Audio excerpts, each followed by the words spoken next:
अगर मेरे पास अधिकार होता तो मैं जंतर मंतर के आसपास कर्फ्यू लगाकर प्रदर्शनकारियों को गोली मार देता। प्रोटेस्ट में ऐसी लड़कियां थी जिन्हें रेप पसंद है, और अगर उनके साथ ऐसा होता तो वे कोई शिकायत नहीं करती। ये बात आपको सुनने में भले ही खराब और तुच्छ लग रही हो, लेकिन ये बात सच में बोली गई है। नमस्कार, मैं हूं विदिशा और आप देख रहे हैं नई परख। आज इस वीडियो में मैं आपको बताऊंगी कि कैसे घटिया और हिंसक मानसिकता भाजपा और आरएसएस के लोग देश में फैला रहे हैं, जो बिल्कुल असहनीय है।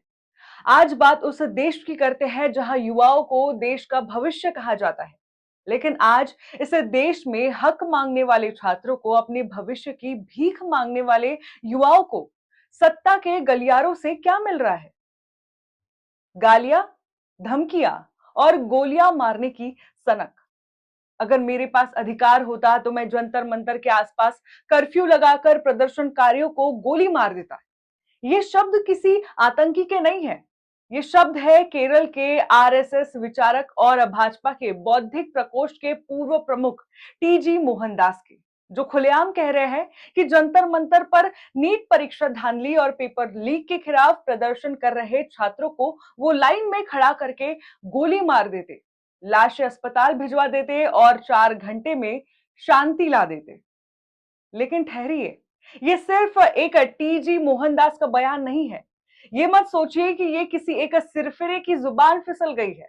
अगर आप पिछले कुछ दिनों के बयानों को उठाकर देखेंगे तो आपको समझ आएगा कि ये एक पुरानी सोची समझी क्रूर मानसिकता है जो आरएसएस और भाजपा के भीतर लगातार पनप रही है और हर दिन बाहर आ रही है।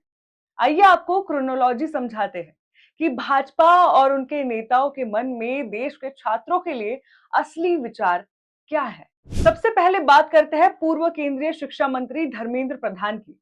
जब छात्रों ने नीट और अन्य प्रतियोगी परीक्षाओं में धांधली को लेकर आवाज उठाई, तो धर्मेंद्र प्रधान ने एक टीवी इंटरव्यू में विपक्ष और प्रदर्शनकारी छात्रों को लेकर क्या कहा। उन्होंने कहा कि ये छात्र नहीं है, बल्कि दहशतगर्द है। जो छात्र दिन रात लाइब्रेरी में बैठकर अपनी आंखें फोड़ता है, एक अदद नौकरी के लिए सालों साल तैयारी करता है, उन्हें देश का शिक्षा मंत्री दहशतगर्द यानी आतंकी घोषित कर देता है। बात यही नहीं रुकती। इसके बाद मैदान में आते हैं भाजपा के सांसद योगेंद्र चंदौलिया। जब जंतर मंतर पर कॉकरोच जनता पार्टी के बैनर तले युवाओं ने संसद मार्च निकालने की कोशिश की और उन पर लाठियां बरसाई गई, तो योगेंद्र चंदौलिया ने बयान दिया कि ये छात्रों का आंदोलन नहीं है, ये छात्र के भेष में भेड़िए हैं। सुनिए ध्यान से, देश के जनप्रतिनिधि छात्रों को भेड़िया कह रहे हैं। इसके बाद राजस्थान भाजपा के प्रदेश अध्यक्ष मदन राठौड़ एक कदम और आगे बढ़ जाते हैं। जब उनसे नीट पेपर लीक मामले में आंदोलन कर रहे छात्रों पर सवाल पूछा गया, तो उन्होंने इन मासूम और हक मांगने वाले युवाओं को भाड़े के टट्टू और पत्थरबाज कह दिया। और अब इस नफरत की आग में घी डालने का काम किया है हाल ही में सांसद बनी अभिनेत्री कंगना रनौत ने।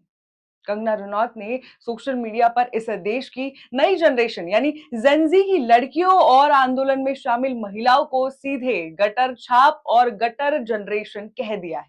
कंगना लिखती है कि ये लड़कियां ना तो पढ़ाई में अच्छी है, ना ही खूबसूरत है, और इनकी मानसिकता इतनी भ्रष्ट है कि ये अच्छी हाउसवाइफ तक नहीं बन सकती। उन्होंने लिखा है कि नशा करना, शराब पीना और कई आदमियों से यौन संबंध बनाना ही इनके लिए आजादी है।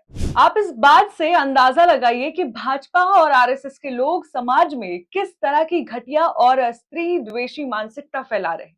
जो महिलाएं, जो बेटियां अपने अधिकारों के लिए सड़क पर उतरी है, उनके चरित्र पर कीचड़ उछाला जा रहा है। क्या यही है भाजपा का बेटी बचाओ बेटी पढ़ाओ का नारा?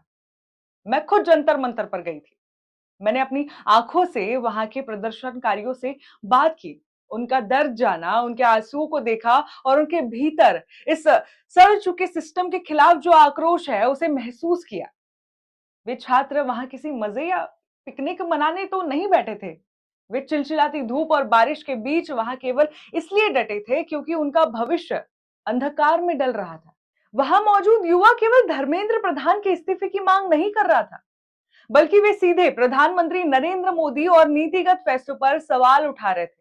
वहां युवाओं ने बेरोजगारी के खिलाफ इस मुद्दे पर बात की। उन्होंने E20, ethanol blended fuel technology और खराब आर्थिक नीतियों पर सवाल उठाए कि कैसे ये देश बिना किसी ठोस विनिर्माण या नौकरी के अवसरों के युवाओं को गर्त में ढकेल रहा है। छात्र वहां इसलिए थे ताकि एक बेहतर, पारदर्शी और जवाबदेही सिस्टम चले, जिनसे उनके माता पिता की गाढ़ी कमाई और उनकी सालों की मेहनत बर्बाद ना हो। और देश के सबसे जागरूक, सबसे पढ़े लिखे तबके को आप कैसे संबोधित कर रहे हैं?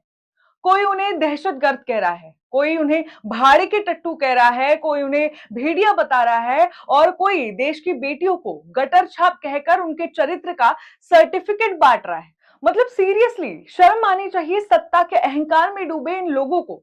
देश का युवा जब वोट देता है तो आप सरकार बनाते हैं, लेकिन जब वही युवा आपके घोटालों, आपके पेपर लीक पर सवाल उठाता है तो आप उन्हें गोली मार देना चाहते हैं। ये लोकतंत्र है या तानाशाही की कोई नई प्रयोगशाला? देश की जनता और इस देश का युवा सब देख रहा है और वक्त आने पर इस अपमान का जवाब अपनी लोकतांत्रिक ताकत से वो जरूर देगा। चलते चलते आप सभी से बस यही सवाल है कि क्या हक मांगने वाले छात्रों और देश की बेटियों के खिलाफ इस तरह की नफरती भाषा का इस्तेमाल करने वालों पर सख्त कार्रवाई नहीं होनी चाहिए? इस पूरी मानसिकता पर आपकी क्या राय है, हमें कमेंट बॉक्स में जरूर लिखिएगा। और साथ ही अगर आपको ये विश्लेषण और हमारी रिपोर्टिंग पसंद आई हो तो निष्पक्ष पत्रकारिता को सपोर्ट करने के लिए इस नई परख के पेज को आप जरूर सब्सक्राइब कर लीजिएगा।